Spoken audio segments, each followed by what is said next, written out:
Thursday, April 25th, 2019. I pledge allegiance to the flag of the United States of America, and to the republic for which it stands, one nation, under God, indivisible, with liberty and justice for all. I do not have anybody today.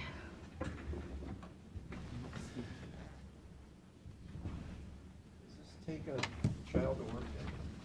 What's your name? What is it? Ilea? That is beautiful. What grade are you in? Third grade? Wow. Wasn't long ago I had a third grader. It's like yesterday, wasn't it? Seems like. What school do you go to? That's where my daughter went. Do you like it there? What's your teacher's name?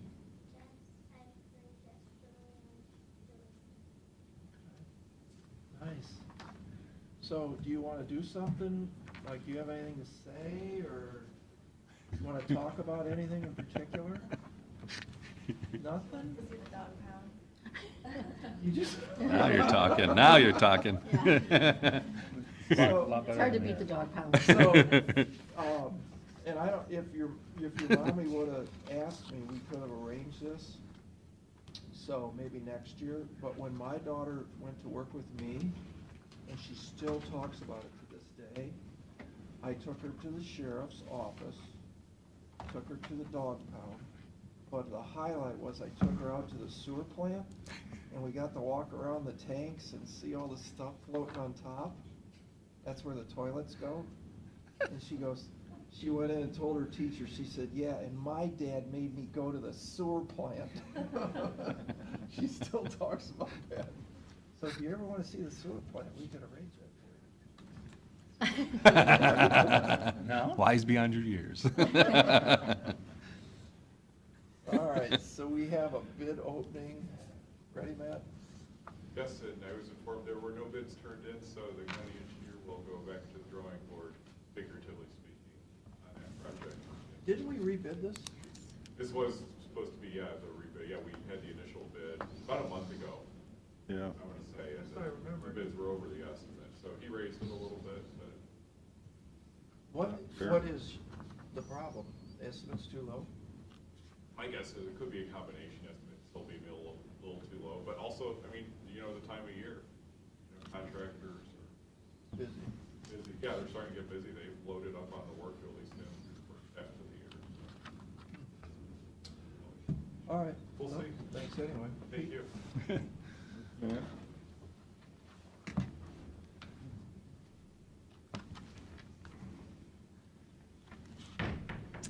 I'm up. Your turn. Yes, sir. Okay. I know we've kind of discussed this before.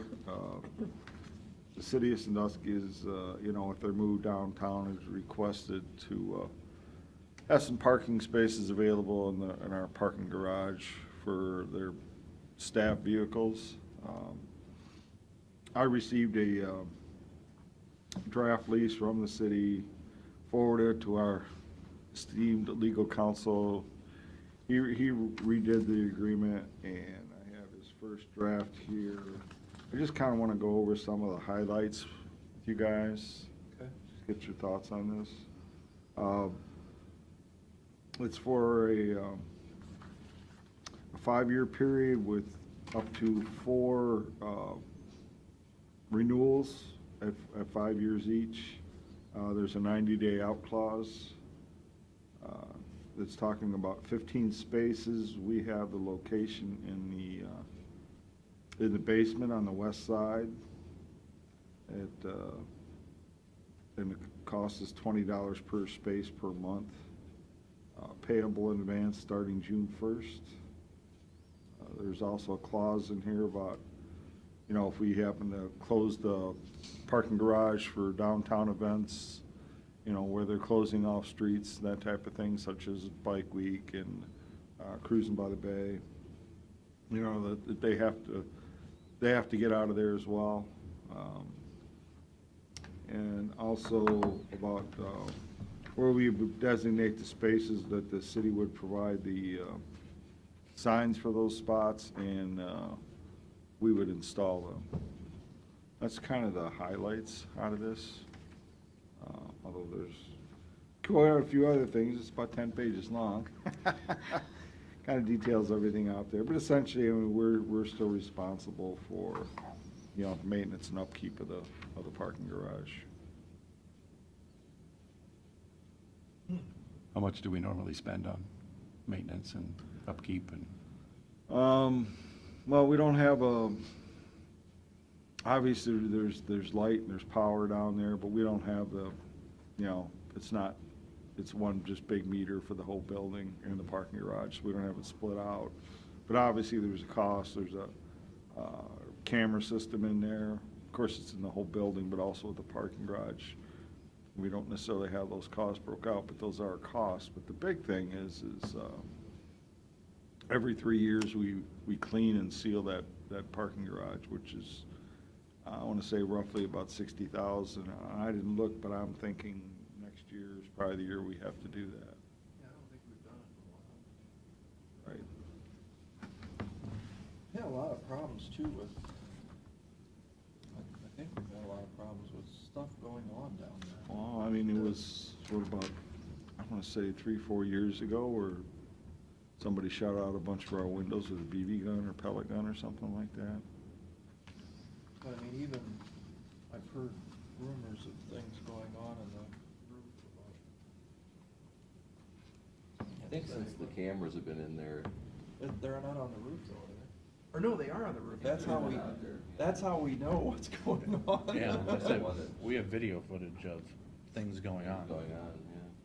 yeah. I guess it's a little popular spot up there. Well, what if we consider giving them the 15 spots on the roof and let them take care of the building for us? It's a great idea. I mean, I get it, you gotta be real specific as to what they can and can't do when they talk about, you can't put salt on it, I get that. They proposed $1 rent for Right. 20 years. Mhm. We Right. proposed $300 a month. Yeah, exactly. Even if I they think don't, the roof's a great idea. but because that'll give you traffic up there, Yeah, going up there exactly. every day. Every day, yeah. Yeah. Yeah, I mean, you know, the only issue is the winter, because normally during the winter, we close that top section off because of snow and ice, and again, we don't allow any salt, other than, you know, obviously what comes in off the street, but other than, you know, that, we don't put any salt down. But you don't need salt, you don't need calcium chloride, it won't eat concrete up, that's what. And then they'd have to plow it. I mean, they'd plow that top deck to Yeah, to keep get it clear, the- not just for them, but for make it open. I get it, you'd lose a Can't couple get much of a spots. plow through there. I Well, it's guess gotta you be could on a get pickup. you could Pickup, get yeah, they Yeah. got picked that up. though. They got probably. And 10 I'm of sure they those. probably wouldn't wanna spend the 60 grand every 3 years to do that, but. They, I think you'd have to be Get a careful piece of about it. where they put, if there's a lot of snow, where they put it, because you don't want it all in one big spot, you know? I mean, we get real specific, obviously, and tell them, If they'd have to Where spread it it needs out. to Well, I go. like the idea of having that activity up there. You know, where you'd have people coming and going. with all the other stuff still there, like, you know, bike week and close it, you can't use it, all that stuff stays. they proposed using the basement. I squeezed it And I- over into the lowest level against the west wall where there's virtually never any cars there. And it's an employee-only area. It's where that gate used to go up and down. All the way You go down. through You go there, all the way to down. the bottom, and it says employees only. That's the only reason. But Steve's Yeah. idea, I like That. better, because when the garage is full for the State Theater, we should let the public have the best spots at the bottom, and these cars are gonna sit there all night long, I would This is agree, I pretty would much the think so, fleet you're yeah. talking about, or, Yeah. I mean, official why- vehicles. I think. I was thinking it was their daily, I thought it was gonna be their top 15 people who are gonna be across the street. Cool. Oh, these are city vehicles. Oh. Yeah, in other words, that are marked for, you know, if they're Whatever. planning people, Oh, or they're, okay, I thought it was gonna be their commuters. no, Where are they gonna park? wherever. I know in initial discussions, that's what we kind of indicated was maybe the basement, but obviously, you know, we can, doesn't have to be that way.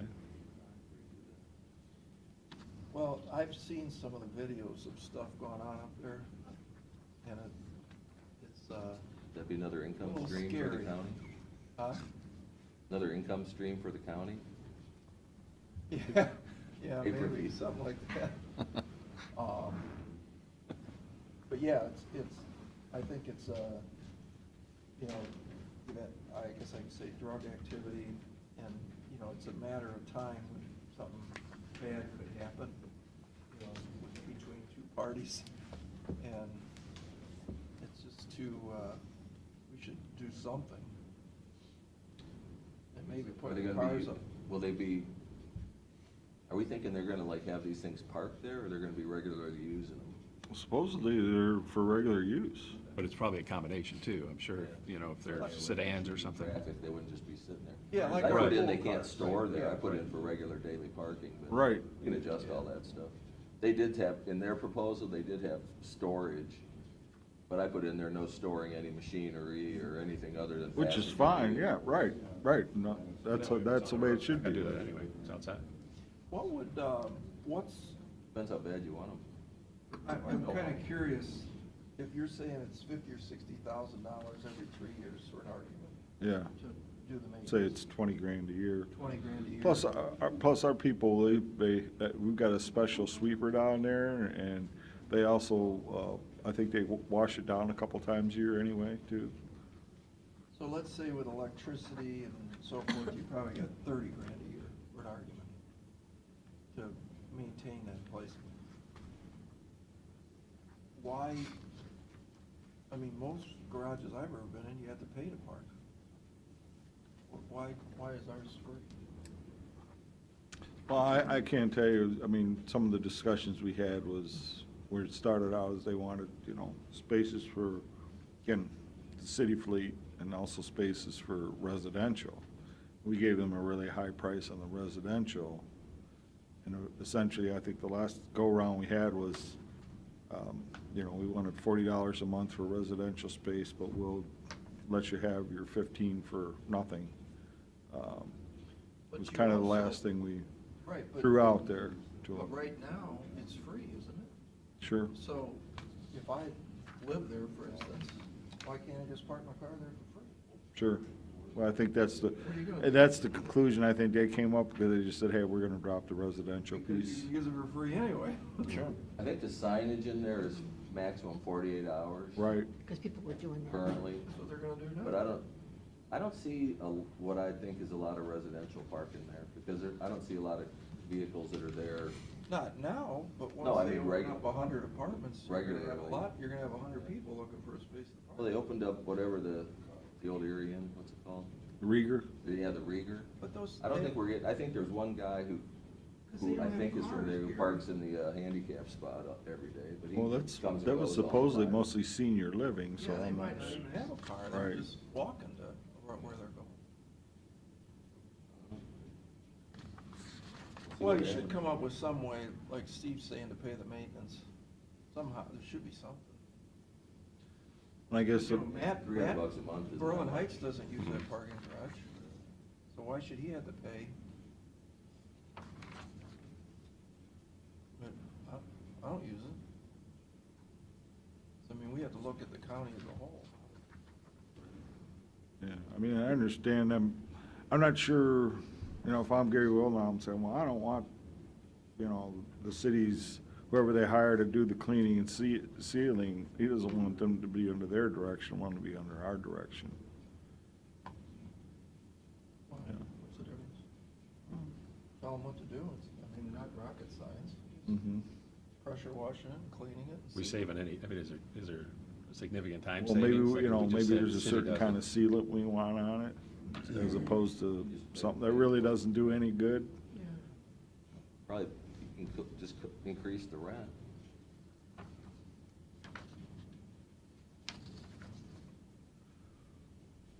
Do we have, Float it back to them. I think when you tell them they're gonna park on the ceiling, they're just gonna say, we'll figure something out. But, What they sent over was very one-sided. It was a 20-year term, renewable for 2 more, you know, for 60 years, at zero, you know, $1 for every 20 years. It was all very yeah, oriented. Of course, I did the opposite. yeah, I think we need to have options, and I don't think a 20-year agreement's a good Well, idea. I mean, for the 15 cars for the city, I mean, if they wanna park them like Steve's saying, up above, I think there's a benefit. I don't know why we'd have to charge them. But I think going back to them and say, would you help with the maintenance? You know, they got crews, we got crews. That's a great idea. And I don't think it's that big a deal to park on the roof. They're outside now, With the aren't they? elevator, yeah. They They're park outside now, right? I would think, most of them. Yeah, if they park on the street, you're outside. What's the difference? They're starting their parking enforcement, because they just put signs up Right. saying we're gonna start enforcing May 6th. What's that mean? They're gonna go back to They're gonna hire 2 hour another limits. parking officer. Downtown, parking on the street. 2-hour limits on, On meter on maids. some of the Well, streets. where's the people gonna park? Right, well, it's, they That's geared it toward problem. the That's what they're trying to avoid. shoppers, the transit, that's their thinking. They used to do it, and they stopped doing it years ago. But wait a minute. They're gonna if- park in our Used to garage. have the old Exactly. meters That's long, where they're long gonna end time up. I'll ago. answer the question. Yep. They had a parking officer until about probably 2005, Yeah, maybe. it's been about 10 years. That's all he did. He was a part-time guy, and he went around chalking the tires, which, by the way, the just saw that. federal court for our, Michigan, wasn't it? well, it's for our whole area. Yeah. It's the Sixth Circuit Court ruled that chalking tires is unconstitutional. Can't do it. So I don't- They're trespassing Have a on your minute? vehicle I'd when love to know why. when they touch it. So, Because you're putting chalk on my tire? yeah, you're touching my property. It's improper It's a search. search, yeah. Wow. Somebody took it up and actually won that just recently. So I don't know what Sandusky's planning on doing now, and they're gonna, because they used to just have the chalk stick guy walk Right. around, he'd chalk every tire up Sure. and down the street. They By the come time back he 2 came hours back, later, if Down your- the cart. if the chalk hasn't moved, they give you a ticket. Well, this doesn't make any sense, because if you have all these residential units, you can't allow, the guy can't go out and move his car every 2 hours. Right, well, it's for the Where's he gonna corridor park? area, so it's Huh? that main market, Columbus. Some of it's, not everything's 2 hours. Not everything will be, but They're trying to most get of it in people the to core, park in the over heart. by Value City, that parking lot over there, like people are gonna walk, you know. Over by, past the college, past the new. There's no parking lot over there anymore. There's not much. Well, Yeah, where wait, that- now Gonna it's be, gotta be there's not gone now. gonna be. Where Let that it go, keep farmer's going. market. Yeah, Further. Old Variety Village in, Yeah. in, Primus grocery store, yeah, that parking lot. Mhm. Good luck with that. What I'd wanna do on a nice snowy day is. Aren't they talking about a garage for the university thing? I don't know. As part of that building, I think they were talking about putting a garage Oh, with that. I don't know. Cedar Point University or whatever they're gonna call it. It's pretty full now. I mean, it's as full as I've been going downtown now since like 2000. It's as full now or fuller now than it's ever Our been garage. in the daytime. Garage is never, except when there's an event. Yeah, an event it fills up. When there's an event, it fills up. When there's not an event, it's not half full. I'll be honest, I've been down there more. First level's full, 3 second months level's than I a ever little bit was. full. And it's, if I go down midday, you're up to the second level Yeah. to find a spot. But I've grown up, now I'm driving up to the roof, looking around, there's never anybody up on those top 2 floors. Why don't we just make the And- garage no overnight parking? Well, the other thing we've got right now is all the people that work on the city's project on Columbus Ave there. Yeah. All those, they all come in at 7 o'clock in the morning and take up half the first level. That's all workers, because at 3:30 they're in there like, and they all leave. Most of the first level's gone at 3:30. That's the people working across the street that are filling it How up do right we now. enforce overnight? Put the gate down at 11:30. There's a gate there right now. Did Gary get that working? I thought that's what we were talking about doing. It was in the budget, but I don't know, I don't think it's been done. Well, I think once the city drives all the traffic into the parking garage, you know, that's gonna create another management problem for us, and our employees, you know, so. What about the people that are in places that are open after 11:30? Yeah, I don't know about, Well, I think we need to get get the out? gate working. I mean, unless the gate lets you out, but not in, I guess. No, it just comes down. Yeah, it just comes out. oh, that's right, the one that's there is just like an actual Because chain you got link. all those businesses that But are open later than that. what comes down can go up. I think there, you could put a motion sensor on the inside to get back out maybe. But let's pretend 60 cars stayed overnight, you know, that as residents, then where's the State Theater people gonna park now? Because I know when I go down there, it's full, all the way up. So, and that's what it's for, is, you know, the Mhm. citizens to park there from Berlin Heights, to go see the show. I mean, that's I think fair. maybe you look at, if you're talking about overnight stuff, and if it's tenants, you get a serious pay to stay program there. And if they're overnight, however we enforce that, however you do it, instead of putting a gate down, somebody's gotta see if car A has been there for 3 days in a row. But we make the policy, if you're a tenant, maybe we examine or start thinking about, here's your resident parking pass, and here is a fee per month to I do would it. use a key card for something like that, that they can't, because if you use numbers, people pass But those a key numbers card around. is, But a that's key how you card, would do it. yeah, Well, I thought we proposed that we would, they wanted to buy spaces, one of the developers wanted to buy parking spaces from us, and they Right. came back with a price. What happened to that idea? We did, and we said it would be $40 a month. That's cheap, but go ahead. they don't want to pay. Was it easier to just do it per person? Like, don't worry about the developer, talk about resident, Steve. I live here. Well, I'm I not need sure find it's a place fair to park. sell the public's parking garage to individuals. I mean, it's one thing if you work out a deal with another government, but you start selling it to people, maybe I'm just gonna buy the whole parking garage. Where are you gonna draw the line? I think a lot of the residentials are parking in that, the one they just repaved, where they took a bunch of spaces. out. Jackson Street. Put, Yeah. put flowers in. And now, of course, you lost another 100 and some spaces at the Jackson Street Pier. Apparently, that's not gonna be ready for another year. Next summer. Sounds like our garage is gonna be in demand now, It's hot commodity. hot commodity, yeah. Mhm. Correct. Oh, wow. Well, increased use means increased maintenance. And, Yeah, I true. mean, I get it. And increased problems. If it, right, if it's truly free, that's gonna be an issue back on us on how we pay for that. And Mhm. we look at any number of different mechanisms to make sure that we can take care of that, whether it is city-specific, government-specific stuff. It gets pretty dirty down there on a regular basis. I mean, you'll just. Oh, trash- it's physically trash it. dirty now. It's pretty wicked down there in that Yeah. first level. I've And that's seen just Mr. Shen- general. Mr. Shen go out there, in fact, picking up trash. I always do. I know. But the How- people who maintain the office building go out there and, you know, do some of it. I mean, they empty the trash cans, Right. things like that, but. Like I said, we've they're got not a, really have the so equipment we've to got clean a up the whole specialized garage. sweeper for, down there, just for that parking garage. What does Who the, runs that? how many spaces? Facilities. Are in that Oh, garage? facilities. Huh? How many spaces are in that garage? Roughly about 200, Yeah. maybe a couple more, 205, 206 maybe. There's exactly Most 15 rows are on the east side of 15. the upper deck. I counted them the other day. Wonder what that garage is worth.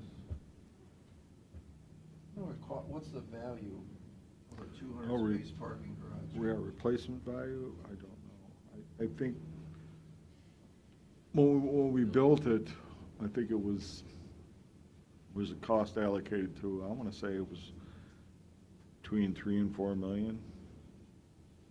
So reconstruction cost is probably 8 to 10 million today? Could be. You know, it's See what it's insured for.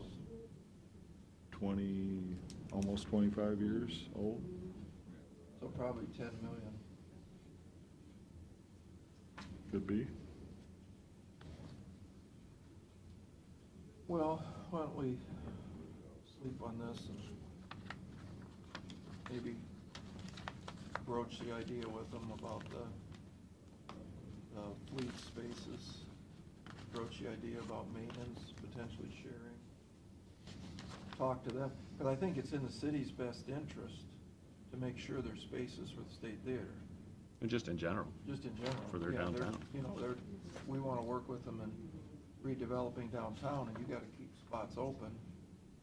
And, you know, I don't know how many, I know the one project is 60 units, I think, isn't it, apartments? I think there's 20-something across the street. If there's 2 cars apiece, that's 160 cars, that could almost fill the garage. Right. Now, there's one car is 80, but still, that's a lot, and then you put our people in there too. Right. Now, all of a sudden, Gary's gonna have no place to park. And I've had one elected official talk to me about wanting designated spaces for that elected official's office. I can't imagine that. Which I'm not so sure we want to do that. I kind of resist that idea. All right, well, that's interesting. What else you got? That's it. How's our sales tax stuff? That's right, you weren't here last week. I think for January, they were up a tiny bit, maybe 1%. We're basically right on track with our budget of, of a 1% increase. Nothing spectacular. Okay. So you want to do resolutions then? Motion to approve the minutes from the March 7th and 14th meetings? Second. Mr. Schaffner? Yes. Mr. Old? Yes. Mr. Shenigo? Yes. Motion to award a contract to ICP, West County Road 54, Tiffin, Ohio. This is for the Meadows at Osborne Park, adult incontinent care products. Second. Mr. Schaffner? Yes. Mr. Old? Yes. Mr. Shenigo?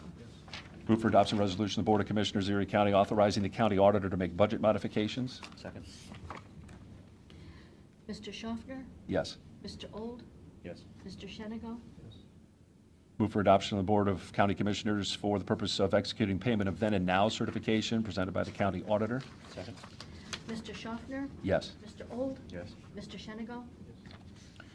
Move for adoption resolution of the Board of Commissioners authorizing the county auditor to make budget modifications and supplemental appropriations. Second. Mr. Schaffner? Yes. Mr. Old? Yes. Mr. Shenigo? Move for adoption resolution of the Board of Commissioners for the purpose of declaring certain Erie County equipment surplus and ordering same to be sold by internet auction. Second. Mr. Schaffner? Yes. Mr. Old? Yes. Mr. Shenigo? Yes.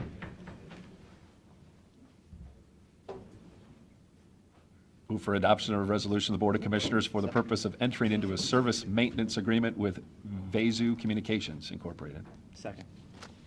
Mr. Schaffner? Yes. Mr. Old? Yes. Mr. Shenigo? Yes.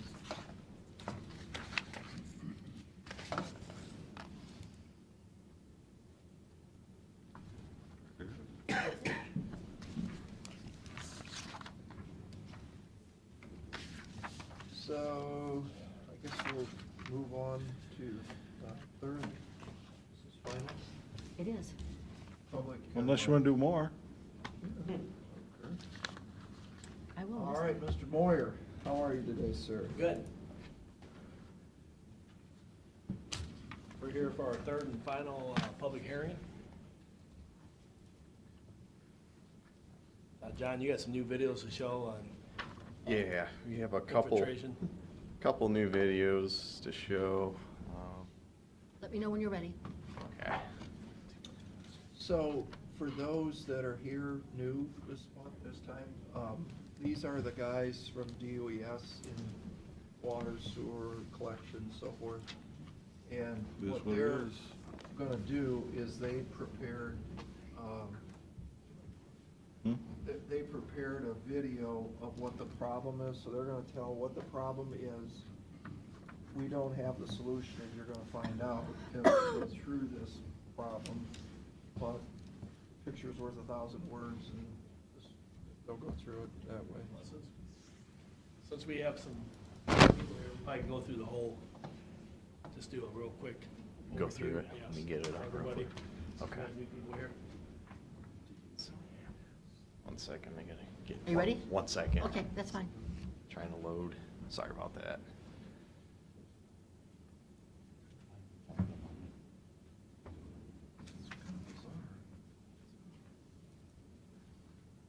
I'm gonna need those resolutions. I haven't signed them.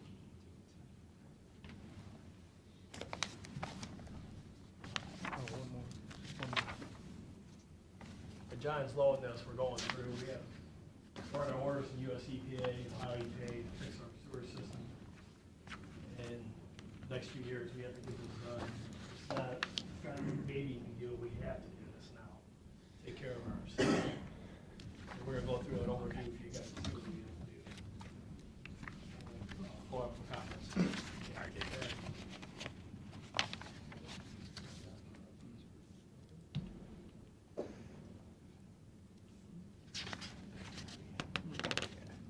Let's start here. Yeah.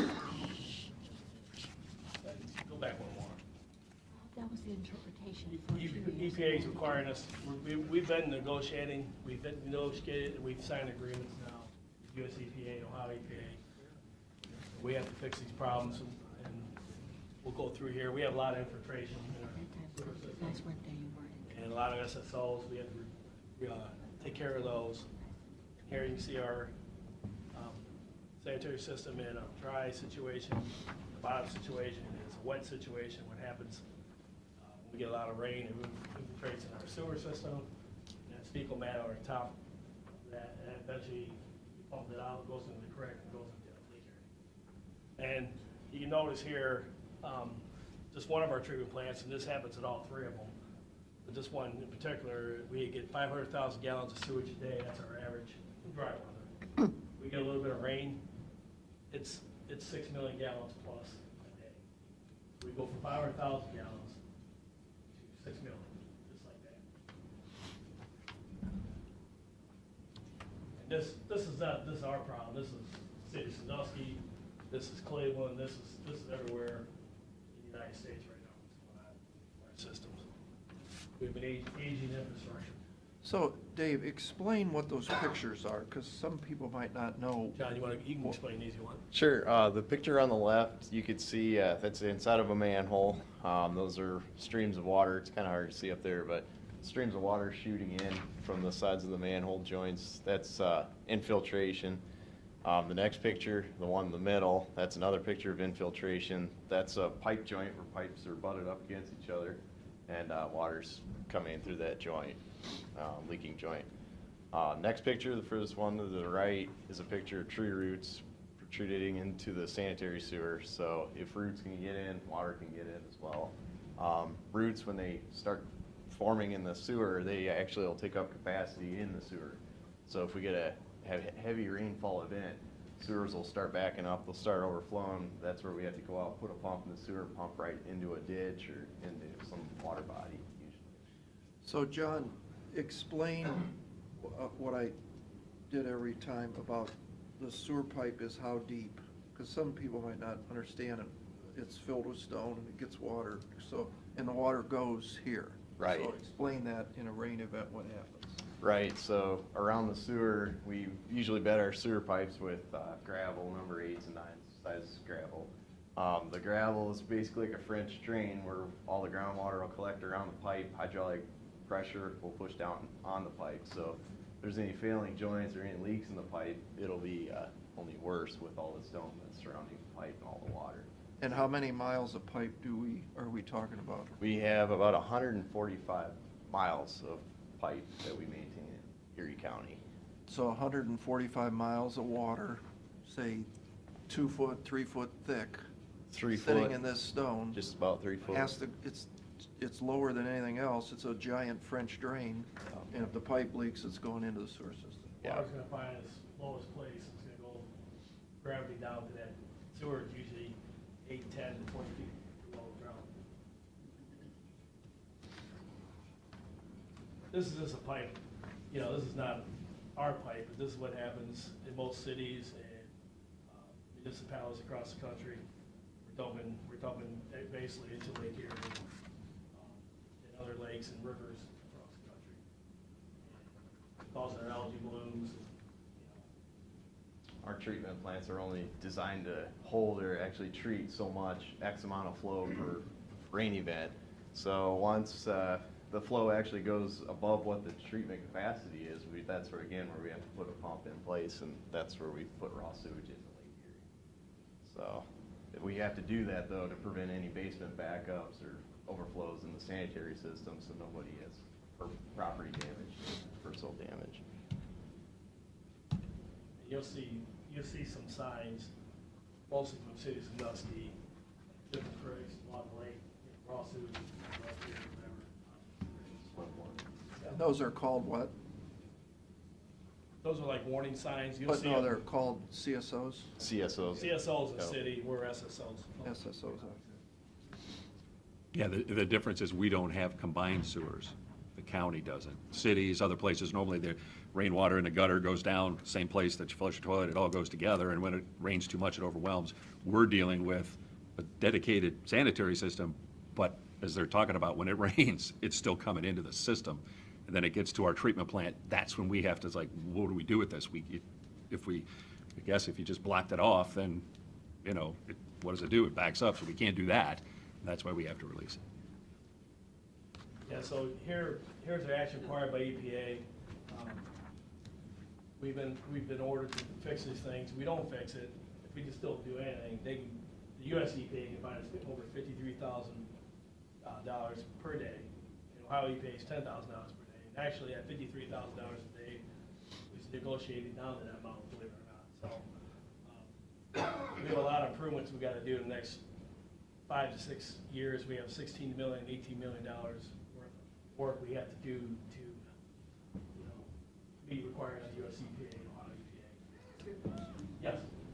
If our sewer system was in such bad shape, why did they expand it to Bayview and give all those people sewer? That's not really affecting our system. Bayview is going into the city of Sandusky on the west side, in a force main system.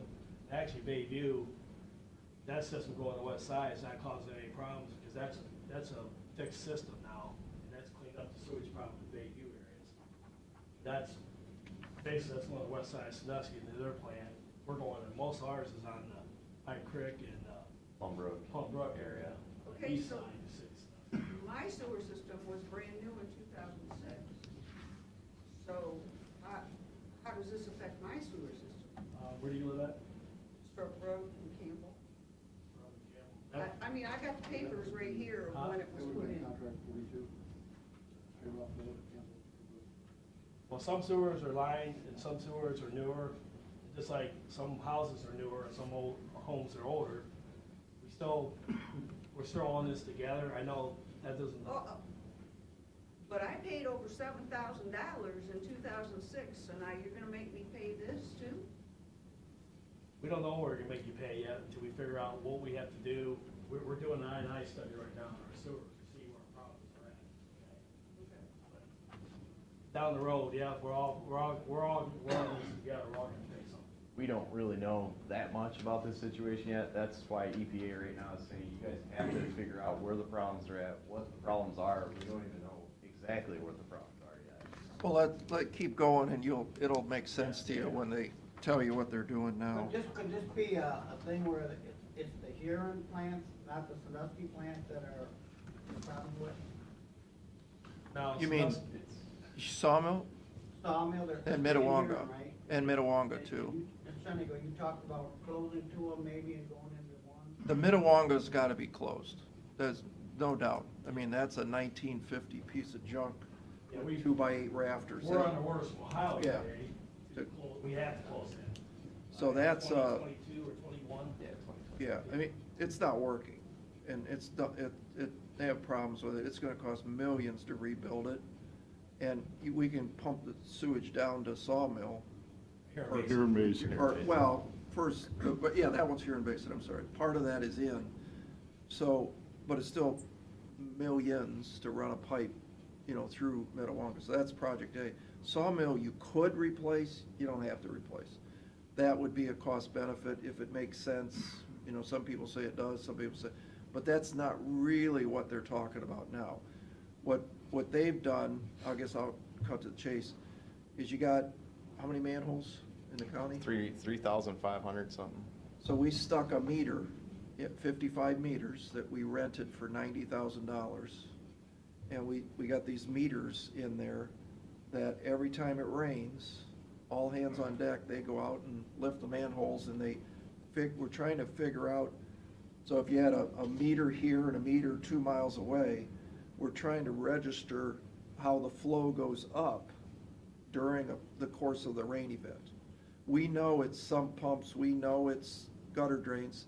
How do we know that? Because the water keeps coming for 2 and 3 days. So if it was just a rain event and it was coming in, it'd be in and out, you'd be done. But this water builds, and like I explained to my wife, which made sense to her, is this just Sawmill Creek. Average daily flow is 500,000 gallons. When it rains hard, it goes up to 6 million gallons. Now that means there's a ton of rainwater getting into that plant somehow, but we don't know where it is. You got 150 miles of pipe they gotta go look at. Yours might be new, mine might be new. Mine's probably good.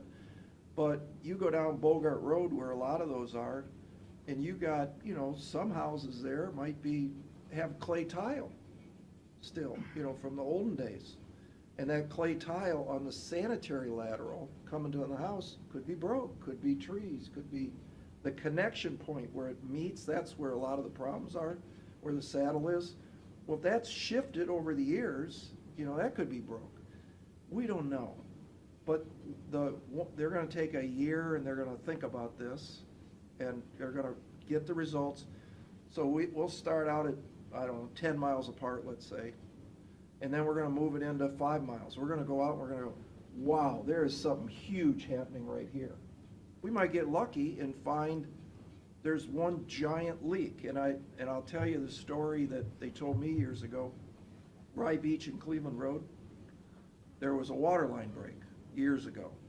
We didn't know it was leaking. It was just, the Huron water plant produced 1 million gallons of water a day, let's say. Actually, you were plant operator then. Yeah, I was service director. Yeah, they had 1 million gallons of water a day they were producing. They had a 500,000 gallon day leak. At Rye Beach and Cleveland It Road. was running into the lake. Half of the plant's production had carved a nice little slot right out to Lake Erie. And what you gotta realize is the only way we can tell if the water's leaking or sewer's leaking is if it comes up to the ground. I mean, it doesn't make any sense, but remember, the plants can produce as much water as the pipes will take. And if there's a hole going out to Lake Erie and it doesn't come up, we don't know it's leaking. So when they fixed that leak, this huge leak that was leaking at Rye Beach and Cleveland Road, the plant capacity went in half overnight. He was the operator of the plant. So that thing had been leaking all that water into Lake Erie for all these years, and we wouldn't know. Well, the same thing happens on a sewer. The water is coming in somewheres, and we don't know where it's coming in, but this meter thing, and this wasn't our idea, this was the EPA's idea. And why is the EPA forcing this down our throat? Because it can't. They don't go to Cleveland, they don't go to Columbus, they don't go to Toledo, there's too many voters there. They're picking on the little municipalities that they can hammer on right now and say, fix it, and what's the repercussion? Well, they could fine you. I said, I don't see how they do that, but they could. But they can take over your system. So now, we don't get a say in it. Isn't that where the city's at right now? Kind of one's called orders and one's called findings or something. And Findings and orders. Findings and orders. So administrative orders says, here's what you guys are gonna do. We'll decide how to fix your system. And just raise your rates to whatever you wanna do. We don't wanna raise the rates, but we gotta figure out how to do this. And it might sound silly to you, but we don't know what's wrong. That's why we gotta put these meters out there, and these boys gotta figure out how to keep moving until we might get lucky someday and find this 500,000 gallon big problem somewhere. And then we can go fix that. But right now, if you said, well, how much is this gonna cost? I don't know. We got 1,000 leaks, we got 100 leaks, we got 1 leak, I don't know. In a year from now or 6 months from now, once they figure out where you understand where the volume of water is coming from, then we'll know. And then we'll know that we need, your sewer lined or, whatever the issue is, and we'll go address that problem. Boom, boom, boom. So it could be really bad, might be really easy, might be, something that we think is, our sewers are in pretty darn good shape. I mean, they've lined them and, I built a lot of subdivisions with brand new PVC sewers in them with PVC connections, and those are probably all right, probably not the problem. The other issue is we have to address sump pumps and gutter drains. And that's a complicated issue because I know, not anything I did, but, well, yeah, maybe. In the olden days, 20, 25 years ago, they didn't require storm sewer connections back in the day, maybe longer than 20 years ago. So you've got subdivisions that are out there with no place to put sump water. There's some in here and that, You know, we build them, and there's no place to dump your sump. So, anybody that thinks about this, is your sump pump pumps a lot of water, it's a lot of water. And if you dump it out into the yard, no place to put it, you're gonna get mad because your lawnmower's gonna be driving through mush in July, and you're gonna disconnect the sump pump, and you're gonna tie it into the sanitary sewer, because you got nowhere else to do it. And I mean, we just looked at a house on Schiller, and it had right on the thing, a butterfly valve with, in emergency, flip this valve, which instead of going into Schiller storm sewers, which are undersized, this homeowner had a place to put into the sanitary sewer. So if the storm filled up and his basement started to flood, he had a sign written on there, you know, go down and flip this switch and the water will go into the sanitary. So this probably happens a lot. Well, is it the homeowner's problem? Probably not.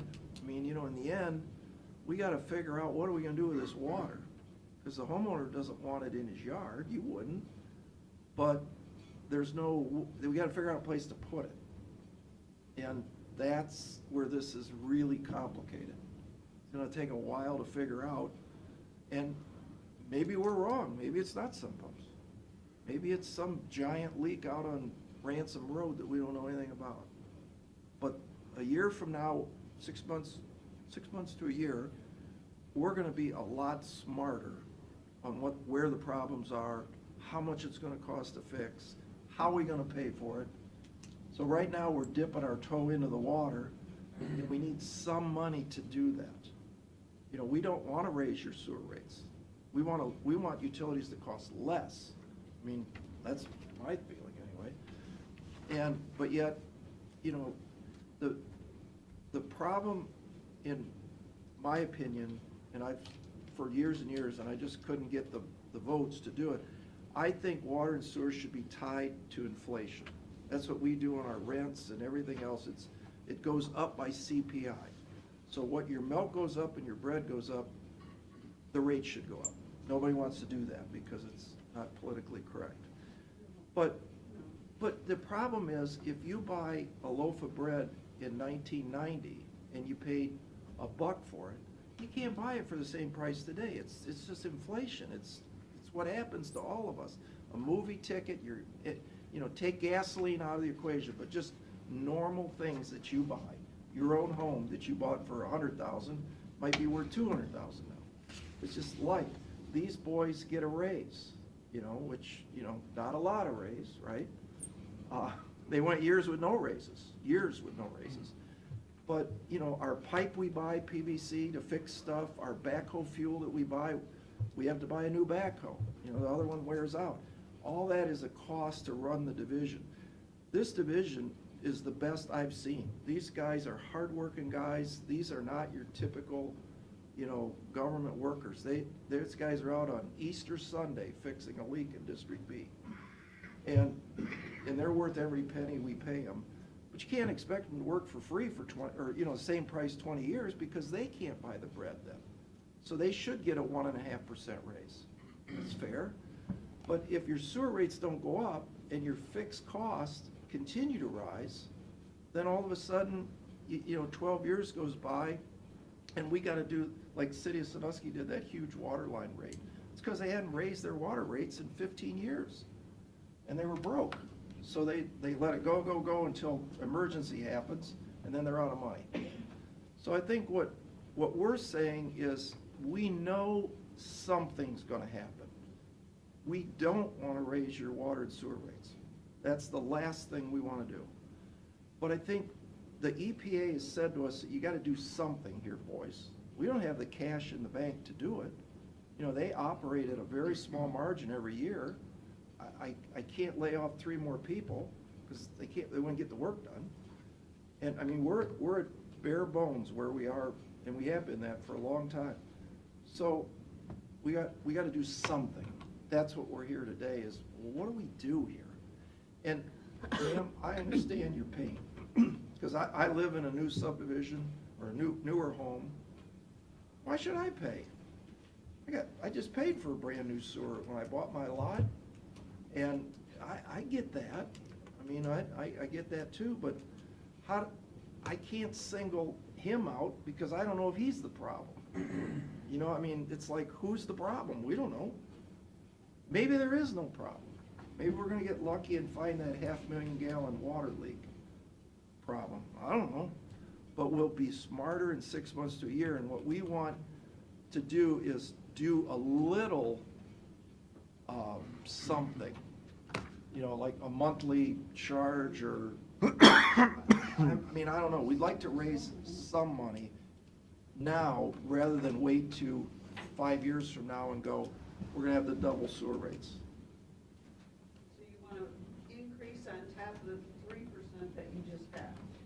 We always do the 3%. That's our inflation rate that we've done. We haven't done that on water though, as you remember. You know, water hasn't increased. And your water's your, you know, half of your charge to begin with. So if we could do it on what we're doing today, we'd like to do it. But we have to have these public hearings because in the end, probably something's going on. You know, you look at the sawmill situation, just that one plant, there's a lot of water coming in there. And then this is also for residents in the city of Sandusky, it's gonna be huge because their plant, they have the real big problems with their plant. That's really going overboard. And so if we send less volume to them, that will cause them to spend less money in upgrades. And so that, it's just a win-win for everybody in Erie County if we can fix it. Plus, isn't this the right thing to do? I mean, we shouldn't be putting poop in Lake Erie. I don't think. It's not right. Can we finish this so we can get on with This what is we it. have to say? And everything, because I've got a lot to bring up, and this is a nail biter, so if you guys could finish that up, because I've gotten my own input. Thank you. Is that it?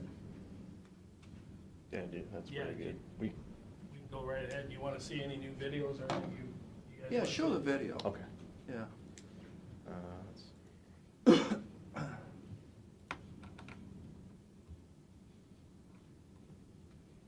Let's see here.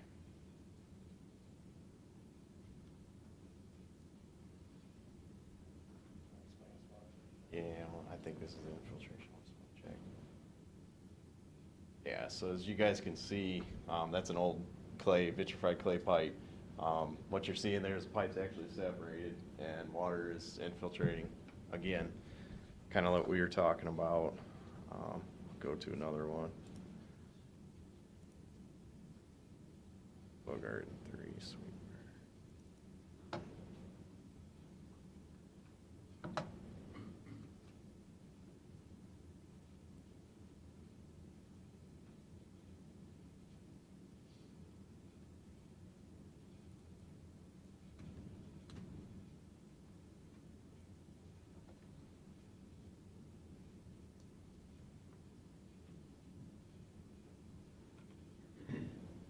Should be right here. Yeah, it was just a quick glimpse of one there, but yeah, another example of infiltration. That's a connection. Yeah, that's a service lateral for a house. Same thing you can kind of see there. What is that? This is a service lateral with a lot of infiltration. You could see, that's actually a clean out. You can actually see that on the ground. Clean out's leaking, a lot of infiltration coming into the sewer. So it doesn't look like a lot at first, but if you look at how many joints there are in a sewer, all those add up, and that's where we have the issue overall. This is also PVC pipe. Yeah, this is PVC, so it should be pretty tight. The project she talked about on Campbell Street, that was a lining job? No, that was probably the strip out for Bogart Campbell Street sewer that was installed. Oh, that went under the highway? That went under the highway from Campbell Street west. This is another video of infiltration in the sewer joints. This one's more specifically had a lot of infiltration.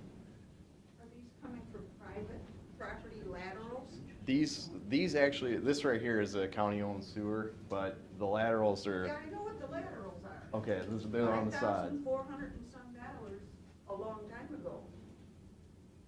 So I have to pay for these laterals.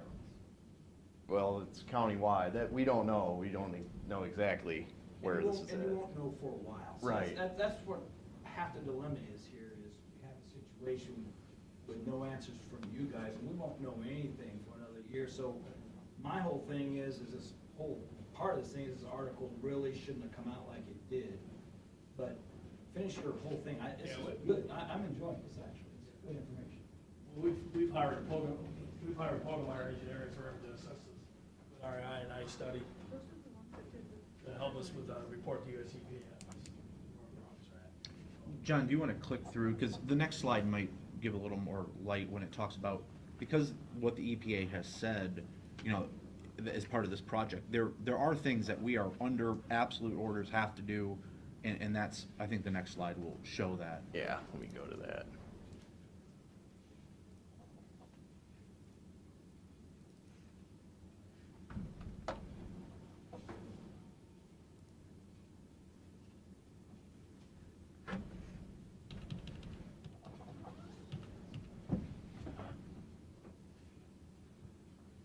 So this one, Matt? Okay. So, right now, US EPA and Ohio EPA have kind of gone together and under a mutual agreement, we have to comply with the terms that they outline in first off, we have to do this leak detection. We have to go out, put flow meters in our sewer system, figure out where the bad spots are, as you guys heard about. Once we figure out the bad spots, then we have to go out and run cameras, as you see the video. We do that here in Erie County. We have staff to go out and do that. We own the cameras too. So, you know, we go out on camera, then we'll do some smoke testing, see if there are any downspouts tied in. You can see that through smoke testing. So, on top of that, federal EPA wants us to first, you can see the numbers there. So we have about $161,000 for leak detection, $150,000 to $250,000 over the next 10 years to repair. That's an estimate. We don't even know. It might be way more than that, might be way less than that. Depends if we have to line pipe or dig it up, put new pipe in. We don't know for sure. That's to be determined. We have to eliminate Minnewaga wastewater treatment plant. It's obsolete. It's undersized for what it's worth. The plant needs to be eliminated, and then the sewer flow will be conveyed to the Huron Basin wastewater treatment plant. So you could see $200,000 to $330,000 allocated for that. $200,000 per year of increased labor and equipment, material expenses. That's part of doing this. That's what it's going to cost us about extra to do this kind of work, to go out and monitor manholes and that kind of thing, maintenance. And then $350,000 to $650,000 over the next 30 years for added capital cost. That's an object that we're going to have to either increase capacity at Sawmill Creek wastewater treatment plant or eliminate Sawmill Creek and convey the sewer flow to Huron Basin wastewater treatment plant. But we'll have to upsize Huron Basin because it's not big enough to handle the current flow. Make that a regional plan. Right, so what it comes down to is we have to eliminate all this infiltration and inflow, because like you guys heard, it goes from 500,000 to 6 million gallons a day in a wet weather event. Our flows do at the plant. So you have to design a plant big enough to handle that without bypassing and discharging raw wastewater into Lake Erie. So that's the intent. I have a question. So if you look at a lot of those costs, you'll see they're fixed capital costs. It's not necessarily the fixing of the sewer, that's the small part. The big part is the upgrades at the plants, which everybody's water, or sanitary sewer, I'm sorry, whoever I interrupted. I have a question. I know like a lot of these old developments, the storm sewer lines, they're smaller than what they can take the capacity of the water coming in. And I've noticed that because I've lived in a couple developments, and I've seen where I've come down to the storm sewer lines and come to the grate, and you can see the backup. So how are you guys handling where all these storm sewer lines are in these old developments, with 6-inch tiles that are backing up in these developments? Where's this water gonna go? And that's the problem we have, and I understand that. That's what we're having an issue with. You know, the thing is, we have to get the downspouts and sump pumps disconnected from sanitary, but where do you put the water? Like Pat was Exactly. saying, you can't just throw it in the yard. I live over here now, and I live over in Wexford, and percentage of all those sub pumps, they're all they're going right to people's yards. And everybody's yelling over there because people are getting wet, because it's going back down in the basement. You gotta put the water somewhere, and I get it, right. Keeps it recycled. But Wexford's a good example, that Yes. a lot of those are tied into sanitary, because they've actually years ago went, people let us in, they unconnected it, and the minute they figured out that, okay, we unconnected it, they connect it back up again, because they don't want the water in the I yard. put a French drain in. Something, yeah. That's what I had to do. I put a French drain in, so I wouldn't run it into the storm sewer, but I put a French drain in. But, you know, a lot of these old developments, this is the problem we're having. This has been going on for years. Yep. That a lot of these storm sewers, they can't handle this water. Well, We have a lot of building here, and the water's gotta run somewhere. Wexford is the example, because today in a new subdivision, you have a storm sewer connection in the backyard to run the sump pump to. Right. And that goes into a retention pond. The Hearing Institute, they have a stormwater fee? They do. It's very minimal. It only brings in 45,000. I talked to Andy White yesterday. Brings in a little bit of money. I don't know if they have enough money to address those type of issues. Yeah. There's a lot of issues over there. I mean, the same way in Perkins, you guys know, I mean, the same way in Perkins. I mean, you go over there to Eastwood, you know, all those old lines there, I mean, they can't handle the backup. Well, Eastwood, that's Meriwether, that's where I grew up. Good example. There's no retention pond there. No. I mean, that's storm sewers, gutters, sump pumps, everything tied in. So, you know, a year from now, when we figure out, can we fix this? You know, most cities that we work in now, they have stormwater fees, and they're expensive. I mean, really expensive. But they bring in $500,000 a year, like in Sheffield, and they use that to clean ditches and storm sewers, and they have crews that go out, blah, blah, blah, do all this stuff. We don't have that in Erie County. We don't have a stormwater utility. They've tried over the years to do it, but it's never happened. But that, part of the solution. You gotta remember also, though, DOES doesn't have anything to do here with the sanitary or the storm sewers in Right. Perkins, Margaret, Huron. So you almost gotta educate the people to the fact that we have to take care of our problem. But Perkins, Margaret, Huron, everybody else has got another problem that's gonna exist when you separate these sump pumps and downspouts from the sanitary sewer, because technically it's an illegal connection, according to the EPA, building codes, everything. Everything, right. So, in essence, to eliminate them, it's not really Erie County's problem, because, it is because you're flooding Lake Erie with raw sewage, but these homeowners you're gonna have to educate them seriously on all these issues. This slide presentation almost should be presented to every sewer and water customer in Perkins, Margaretta, because they're gonna have to take them out some way, shape, or form. Where they put them is not DOES's problem, it's the homeowner's problem. I understand your concern as a politician and so forth to where to put it, but you have to get it away from the sanitary system, correct, this problem you have here. Couldn't agree more. Just think that, you know, some of the homeowners that are using their downspouts and tying into the lines where it's getting overflowed, same thing with the sump pump connections. I think personally they should be fined. If you guys find them detecting when you're running with your cameras or you're doing your joints where they're leaking, you start finding these people, hey, they need to be fined. I'm all legal beagle, I just paid $7,500, new sewer line, underground utilities.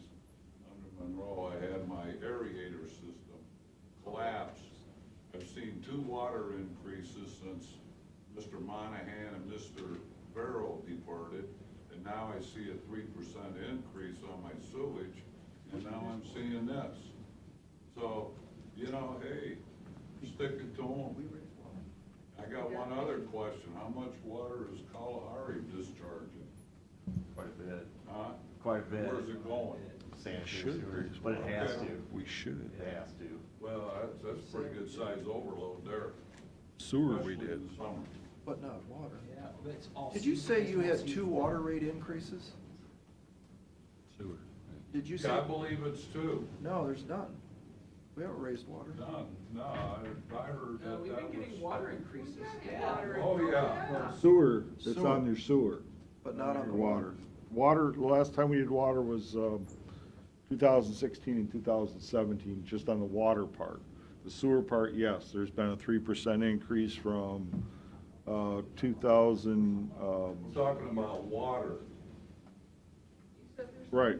Not this year, but the last couple of years. Yeah, you're right, last couple of years we did, Yeah, that's what correct. we're talking about, not now, we're talking about last couple of years. Monahan Yeah, 16 and Barrels, 17, They yeah. were doing it, they, Right. was a 2-to-1 to you, okay? Yeah, right. Let's go back to that point.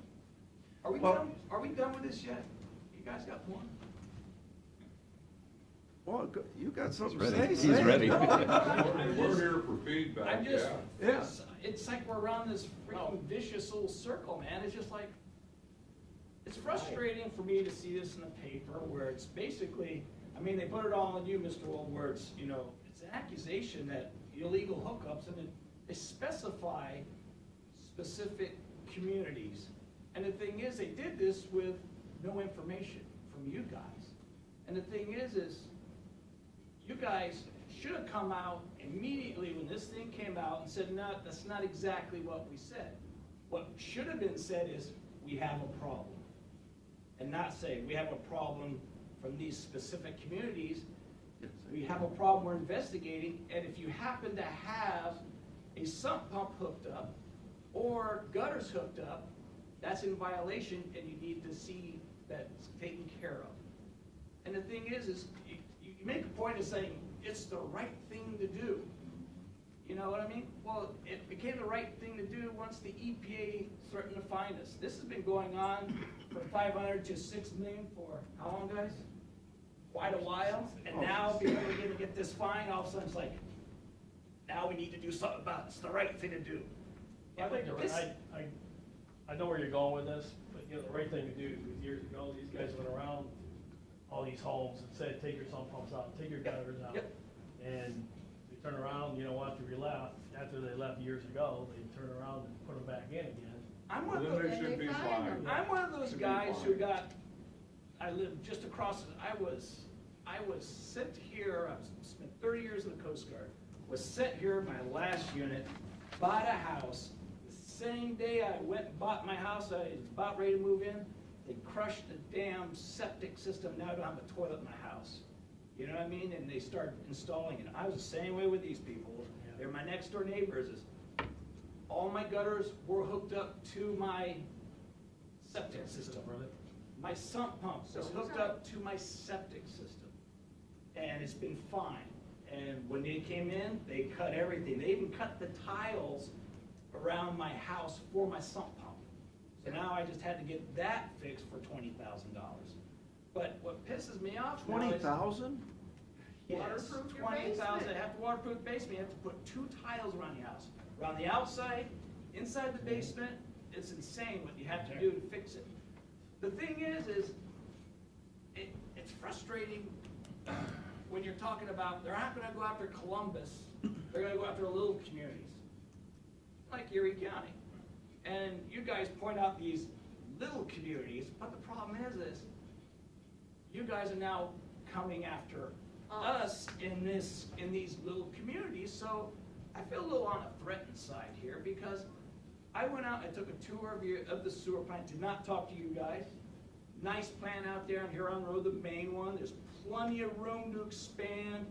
Whoever designed it, well thought out. You know I dealt with sewage treatment plants. My brother designs them. My father used to build them.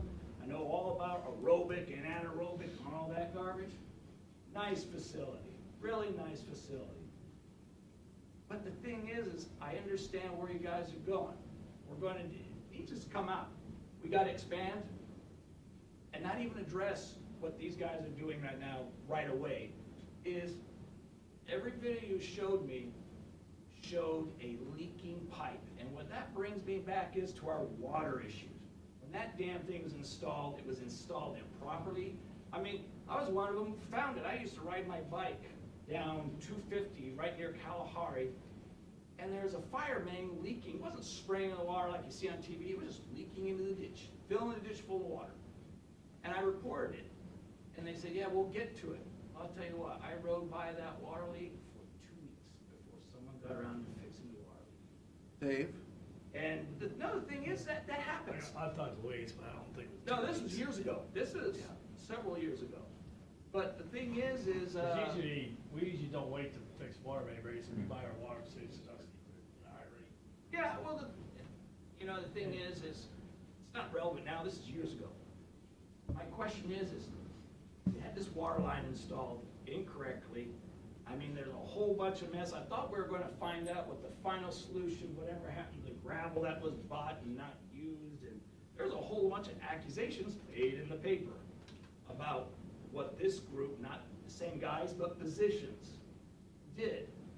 Now we got the same problem with the sewer, but it's not exactly the same. I understand you've got clay tile issues, there's a couple other issues and everything. And that flow issue is gonna be, I think you're gonna find something, and I was gonna bring up Kalahari too. I think it is the biggest water user in Erie County, and listen, it just happens to be in Huron Township and Perkins. And that's where our issue is, according to the paper. I'm not saying you guys did make any accusations, but that's what the paper did. But we can see if it is them or not, just based on dry weather periods or wet weather Yep. periods with flow. And the So, thing is, but that flow rate, here's what I found out digging around my house when they installed this thing is, you're talking about the flow during, after the rain, it doesn't taper off, so you're thinking it's the gutters and the sump pumps most basically. But the thing is, around my house, 8 feet of sand my house is built on. So what does sand do? It percolates it nice and slowly through the ground. It isn't, and that's why you may be seeing these 2 to 3 days afterwards water infiltration. But my sewer line should be fine, because in 2006, I was forced to install at the rate of $7,400 or whatever it was. And Plus interest. And plus interest, because I had to pay the interest on the loan and do it. But the thing is, you guys should attack this article. Really, I was coming in here, I was pissed at you, Mr. Holt, really, because you basically said that Perkins Township and these other ones were the main problems with all these illegal tie-ins. And went to all my neighbors, none of us have our gutters tied in. My sump pump and his sump pump dumped right in the yard, just like you guys say. That's the way it is.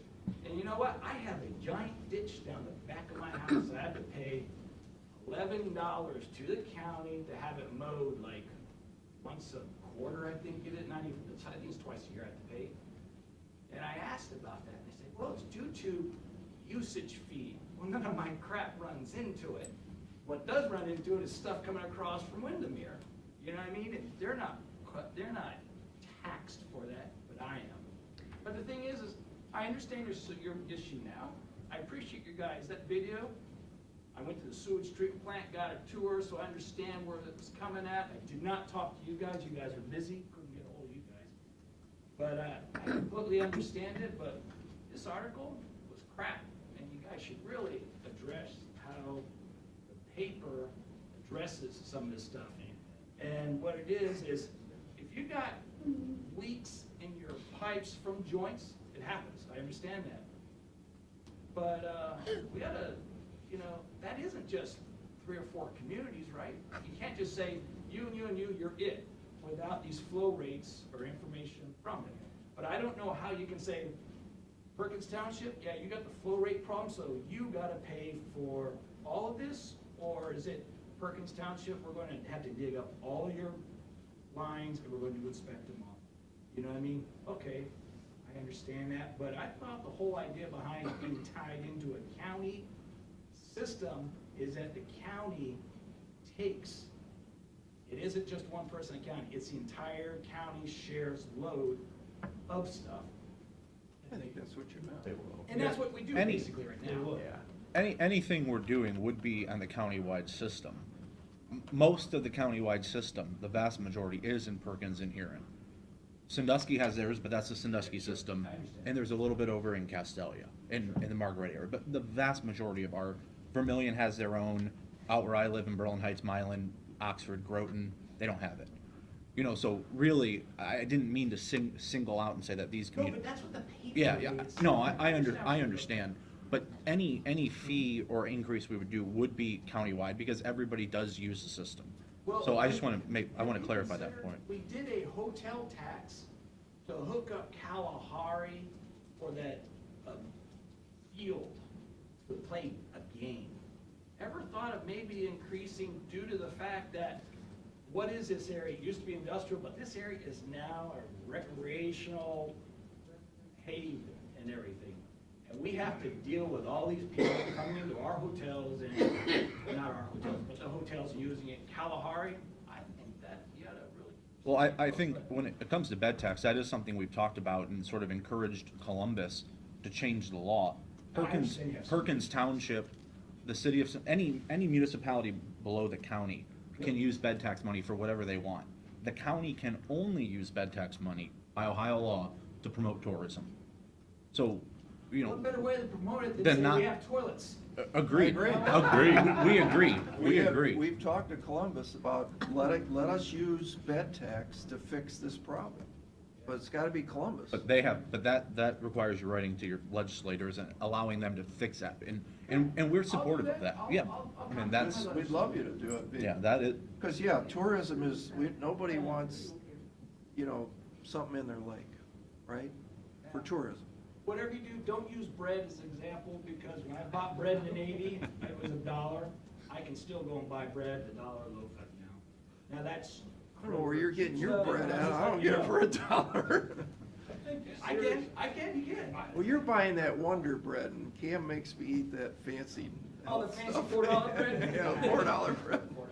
I understand the reason for it, and I'm for it, as long as it's, because I used to do it. But I think you got a third of the problem is the county's problem, a third of the problem is lateral problem, and a third of the problem is sump pump. That's a good analogy. So if you take care of your third, you still got 2/3. So the thing you really gotta seriously look at, and I know it's tough as a politician, but you either gotta assess them or fine them to eliminate the problem. No matter what you do, in order to make this work, you have to get rid of all three issues. And I understand fixing yours, it's an aging system. A lot of this stuff was put in the 80s, it's all clay pipe, the lift stations are failing, the pipes are failing. You're trying to, I mean, I can remember back in the day when the state EPA said you can't build no more because the system was so bad. Right. So, I do too. you're gonna have to take care of all three-thirds of the problem. You can't just put it on the resident as a fee. I understand you have to do it to maintain the system, operate, maintain, but you're gonna have to do them other two things, seriously think. Assessing or fining them if they don't remove them or repair them.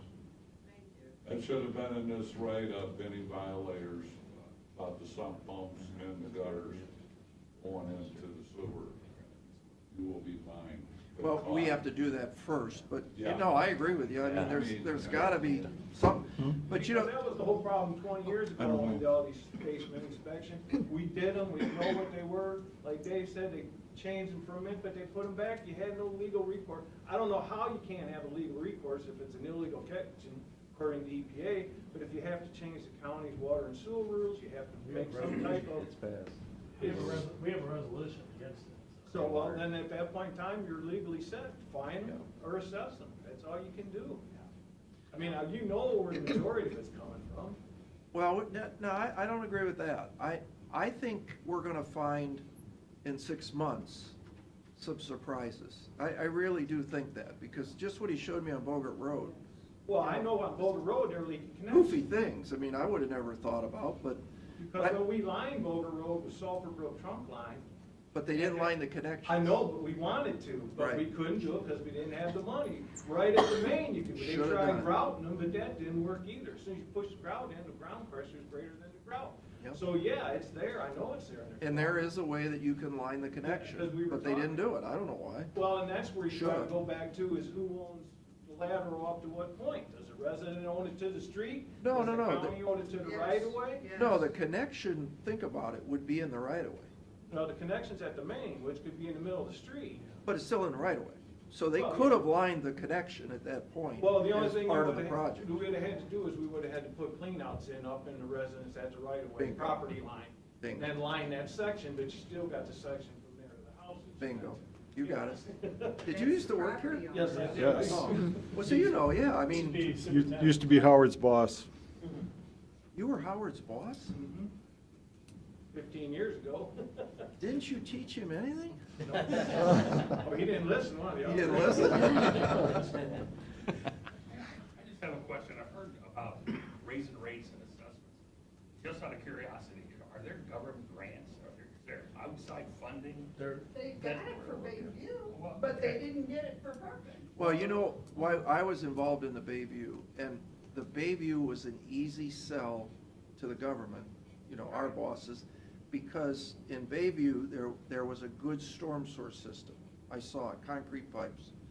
The people figured out them aeration systems, you know, on all them little lots didn't work, or they unplugged them because they didn't want to pay for it, and they figured out to take their septic tank and run a little pipe over into the storm sewer.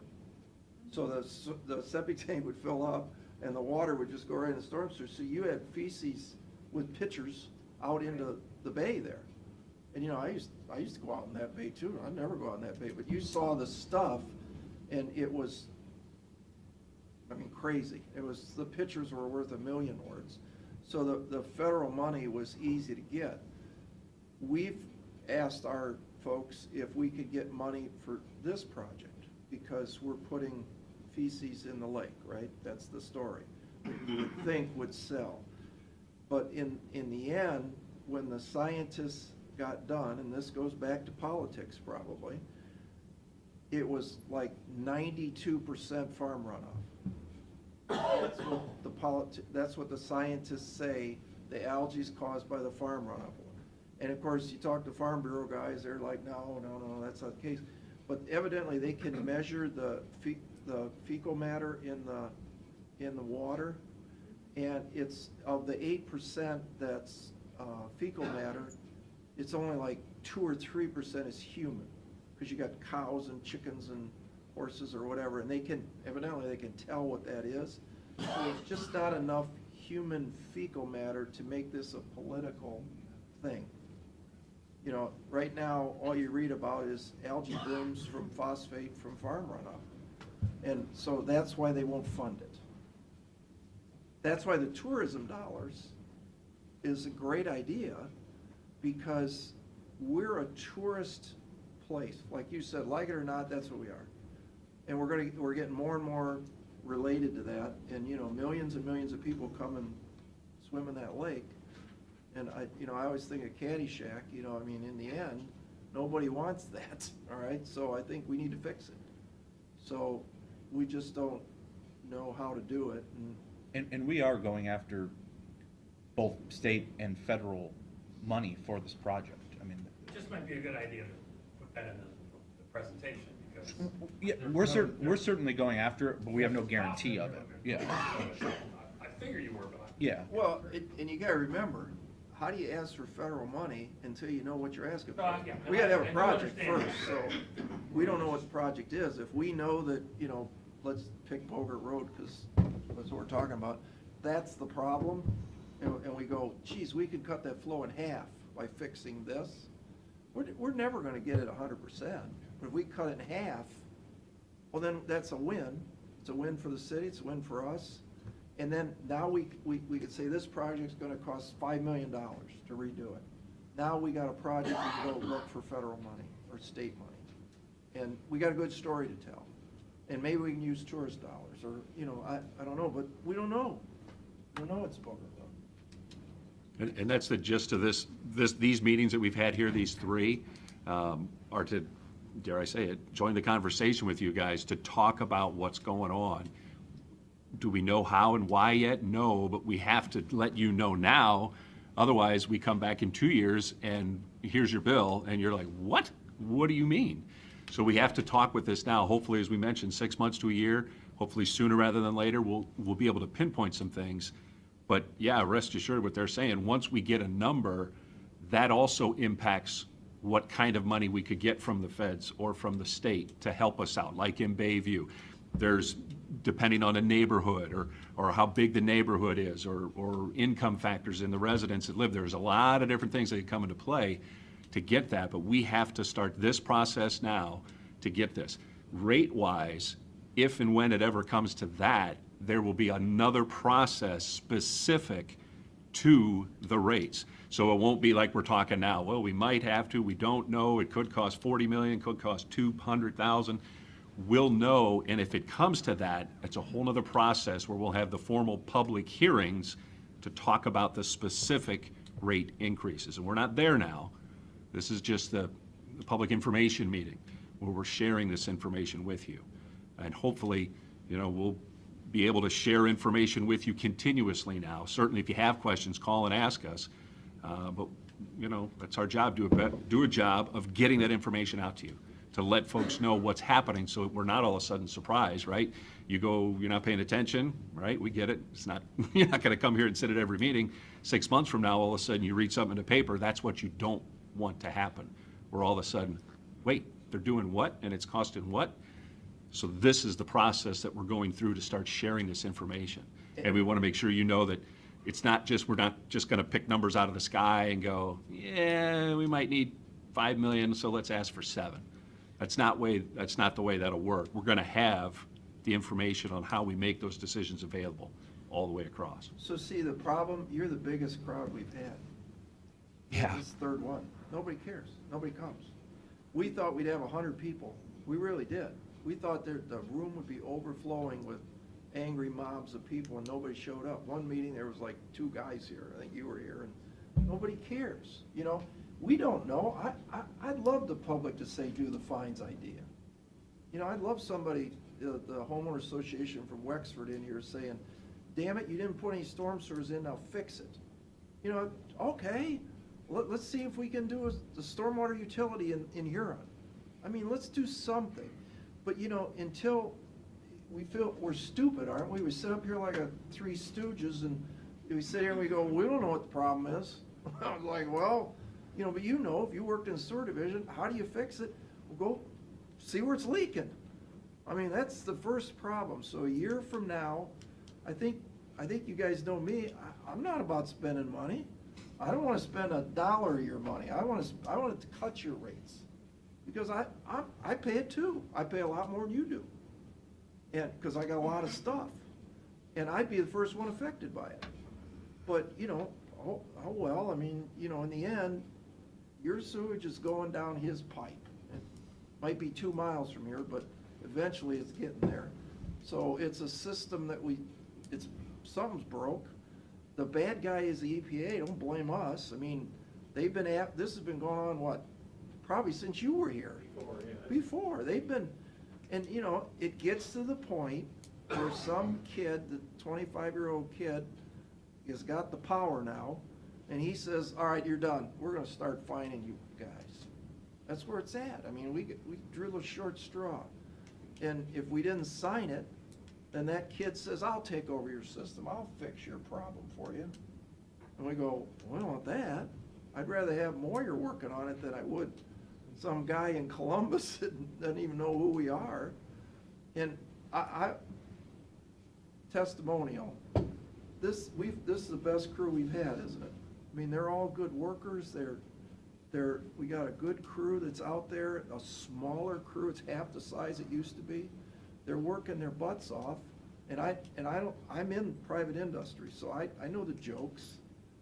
Not these guys. We got a good crew and a lot of knowledge in these brains here. They know more than we'll ever know. They forgot more than we'll ever know. So when they talk, we listen to them. And I think this isn't some pie in the sky BS $600,000 study. These guys are doing it. We're paying Pogemeyer what? 90, well. 30? 30 for the flow meter, 90. Yeah. We rented the flow meters ourselves. This isn't the old days where they hire somebody to come in for $1 million. Yeah, we don't do that anymore. I listen to the guys in the work boots, because that's what I do in my job. The guys in the work boots know what's going on out in that system, not some engineer sitting in Columbus. They know what they're doing. So we're gonna take a breath, we're gonna see what the boys come back with, we're gonna figure out what the problem is, and then we're gonna tell you how much it costs. That's what this meeting's all about. I live on Perkins Ave, and they installed clay pipe 19 years ago. Really? And when they dug it, they were 19 pumping years? water. The lake level, they were down at lake level, they were pumping water. And I'm quite sure Cleveland Road's got the same problem, especially with the sports board. I would agree. They're down below lake level, because the lake's high, because I got friends Right. that live in Cedar Point. Right? So, you know, and they used clay tile 19 years ago on Perkins Ave. Why would they And the do that? railroad- That makes no sense. Yeah, check into it. Because the contractor out of Elyria had to redo it because they had problems with it. He ended up going pay Huh. This Bogenmeyer, is that by chance the same contractor that was the spearhead for the water lines? No, that was B&M. No, is that Burgess? Burgess and Eichel, yeah. What's going on with that? Well, it's stuck. It's, there was an appeal filed with the state Supreme Court. It was like Ripley Schools, or what was it called? New Regal. New Regal. And, Our case has stayed. yeah, what the problem is that you have a statute of limitations on the contractor's installation. So I don't think anybody today, we know that, the saddles are all failing. These guys would tell you there's 1,400 saddles got to be replaced. They just had a weld break Easter, wasn't it? So we know the welds weren't done properly. We know there's no stone, blah, blah, blah, whatever, you've read about it. So the problem is that in the day, it was 15-year statute of limitations. Right, Gary? Yes. And I didn't know about this. This is way before my time. And once that I kind of figured out that there's a problem, these boys came and said, hey, you got no stone around this, whatever. And those, we got, the Murrays involved, and they looked at it. That's all their money. We're not spending a dime. And they took the case on a contingency because they believe that there's a problem. So these guys all know, including probably you, there was something went on out there. I mean, they were, our inspectors were not there. So something went on. But in the end, is a legal thing. It's 15 years. Well, since then, they changed it to 10 or 7. Well, Gary can explain it better. there was a 15-year statute of limitations, and we just got in on. Like by months. On filing that suit, but there's another, that 15 years has now been changed to 7 for contracts, but doesn't affect our case. There's another thing called a statute of repose, and what that means is if you're going against anybody, basically architects, engineers, contractors, and so forth, you can only sue them until 10 years after substantial completion of the project. So we filed a contract case, or, well, Murray's on our behalf, the taxpayer suit is a contract claim, so that was able to get in within 15 years. But the contractors are claiming that even though that's the case, they're saying this contract case should also be blocked by this 10-year statute of repose legal issue. What's the difference there? But that issue is in front of the Supreme Court right now in Columbus. On a different case, and based on the Supreme Court going to be deciding that pretty soon, whether our whole case goes away or whether we can go forward, we're hoping that decision comes out this summer. But because that issue that's in our case is in front of the Supreme Court, the contractors' lawyers filed to stay our case, to make our case wait until the Supreme Court decides whether we really have a case or not, or whether we're just barred from, our case is over because the law is different now. So they had oral arguments in March in Columbus, and nobody knows how long the Supreme Court will take to actually rule, but everybody's guesswork is probably this summer we'll know. And then either Supreme Court rules one way and we got a big problem, or they rule the other way and we go forward. So it's been on hold now for several months waiting for the Supreme Court to make a decision. Burn increase.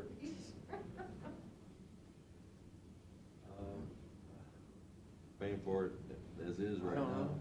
That's, All the repairs are coming out of the county budget right now. I got a question, I mean, I've done water line work over the years. I mean, this is rehash here, but, I mean, for me, not to have blanketed the pipe on the water line with stone, I'm sitting there scratching my head going, where the hell's the inspectors at? It was B&M's inspectors. Don't you have where you, contractor does his work, you have an inspector come up on that and do a witness? Absolutely. A witness and a holding point? Absolutely. And approve it? Hey, And then continue? I drive the backhoe. And Kerry Myers, when he was here, I hated that guy because he'd say, come on, Pat, another load, another load, another load. I was like, come on, Kerry, I got my 18 inches on top of there. Oh, I want a little more. Got to protect that pipe. Got to protect it. I hated that guy because he cost me money. But in the end, we got nothing. And it's all sharded rock. You know what it is out in Portland Road. It's all crap out there. The company that was providing the inspections is one of the people that the county, the taxpayer sued us against. That was B&M was hired by the county to inspect the installation. And so the position is, they didn't do their job, right, or this wouldn't be the situation, so that's who's being sued. Still trying to figure out where the stone was at. It washed Well, away. And a lot of it's direct drilled, so the stone's not, No, so not- direct drill is. But not a lot of stones, it is, but- what happened, they thought they could direct drill it, so they bought HDPE pipe. But that was back in the days when direct drilling was kind of new, and they evidently didn't figure out that as you're boring under, and if you hit a rock, it's gonna go like this. Well, you go out on Portland Road, you can't direct drill that, so then they figured out, well, let's just get the excavator out. And then they put 500 foot of pipe on the road, weld it all together, and push in the trench. Well, you know, if you ever run a backhoe, it's pretty hard to dig it exactly straight, that you can push it right in. So then they just smush it down into the trench and push the crap right back on top, and away we go. Oh, wow. That's the problem. I just think we're gonna have a problem in the future. We got away with it for another winter. I'm looking for some more water main breaks. Well, so are these And then guys. proper installation on a water line. I don't need to Oh, I make mean, the contractor. we're still we didn't get away from it this winter. I mean, we're still having them. You don't read about it in the newspaper as much, but I They think don't there talk was about- Yeah. maybe 30-some last year. Yeah, 30, we average 30. On a 40 brand new year system. district. And it might not be the giant one you see on 250 or somewhere, everybody's like, whoa, look at that water main break. But sometimes it's worse when you have a lot of little ones you gotta go and fix. But see, does that cost, you know, say this all blows up, all this pipe's gotta get tore back out, it's, you know, improper, whatever, is that gonna fall back on the taxpayer once again? They haven't done correctly. We're hoping Hope not. not. That's why Hope we're, not. that's why we're in this I mean, that's lawsuit. the plan, not to have that happen, but I'm sure Mr. Murray don't think it's gonna. He's probably hoping. He's hoping. I don't know. Well, you know, I feel bad, but, you know, I wasn't here, and, you know, I wish I would've found it earlier on, but I didn't know either. And then when I did find it, and when, holy good God, you know, we tried, but it was like bumping up to that 15-year statute. They got filed like months, you know, earlier. They just missed it, or made it by a couple of months, so. I worked for, out on the turnpike for numerous contractors, and I'll tell you what, Ohio Turnpike, they designate or appoint their own, inspectors. Don't try throwing them a curveball when you're doing installation out there. Agreed. They'll call you right out, and they're gonna tell you, either do it this way, which is the proper way, or you can stop your work right here. So. I work with inspectors all the time, and that's our inspector right there, Bill. We do our own inspections. Yeah, Oh, well, that's good then. yeah. We did that, when I first got in, we did that Route 250 sewer. You know, that's where we hired him back. I'm not upset with you guys, I just, 206 when I they put just, the I lateral think the in, violators, you know, with the gas downspouts and I the, paid for that sump too. pump, I mean, you guys run across them, you no problem. And then when you leave and they paid their fine and they go back, they resort back to doing the same shit, then make the same, another sweep, then double down on the fine. I mean, it's gotta stop. That's part of the problem. So, that's how I feel. Thank you. And good luck to you guys. Is there any other comments? Just try to keep the costs down and pay enough.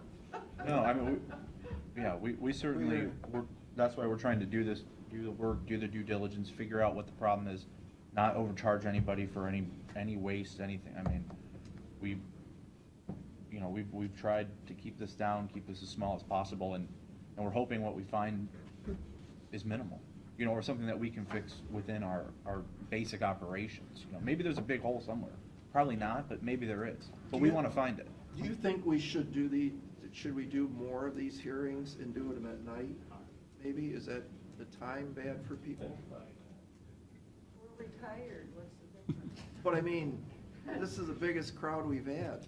I think people are waiting. I think people know enough to ignore the paper. I haven't figured that out yet. But as soon as you guys figure it all out and the big wham comes, I think you'll have,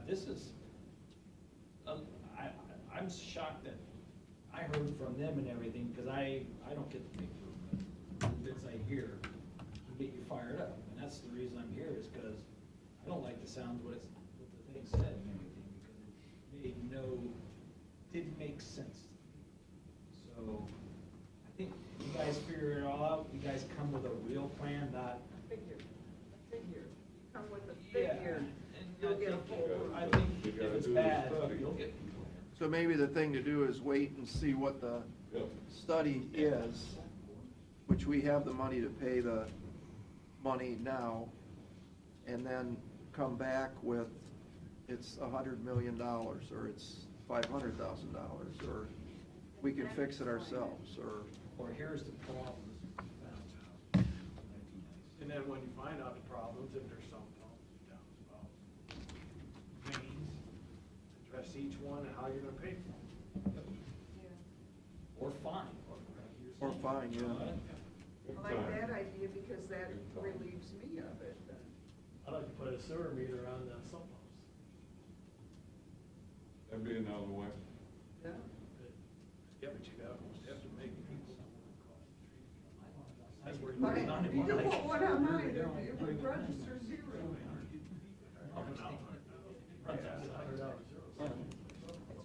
Is there, We done? is there any other comments? No.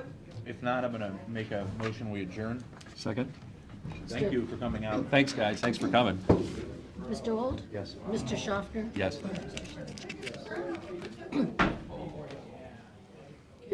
Keep up